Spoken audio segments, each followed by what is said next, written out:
This is the corner of your chimney that was rotted because there's no kick-out molding. Water came down there, got behind the corner, rotted out the corner, rotted out the siding. This is your thermal shield insulative sheathing that they use. Figures it's from California. If you're from California, sorry.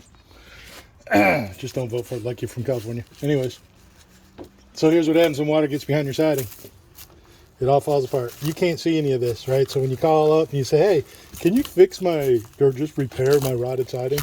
There's no repairing it. The only way to repair it is to tear it off and fix it the right way. So here's stuff you can't see again inside your wall. Oh, here's another one too.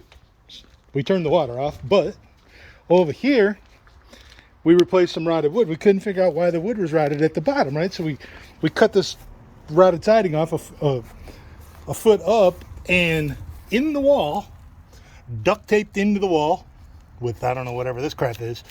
You can see right there, that's a nail hole.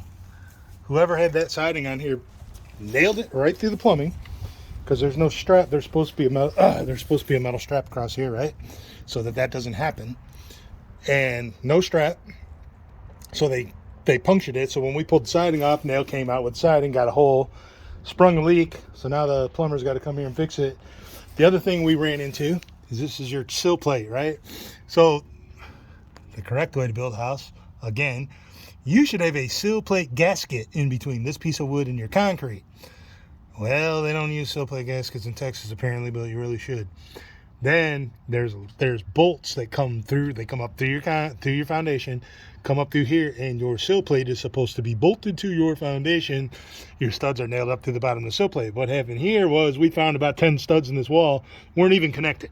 This is not bolted to the foundation. It's just sitting there, and the studs, I don't know what happened to the nails. They were just kind of sitting there, so we had to screw them in and fix them. So more things you can't see inside the wall of your overpriced house in Texas. If you're going to hire people to work on your house, folks, make sure they know what they're doing. Make sure they dig when they get out here, pull this rotted stuff off, look and see what's behind it, because you never know. Most of these guys, they would have just left this stuff here, sided over the top of it. Yeah, the nail would still be in there. It was probably a slow leak. I mean, there was moisture damage, but you know, that would have showed its face 10 years from now, maybe 5 years from now, who knows. Eventually it would have sprung a leak. Then Mr. Plumber would have to come from the inside of the house, cut a hole in there, try to find this. That leak's on the outside, that hole's on the outside. He'd never see it from the inside.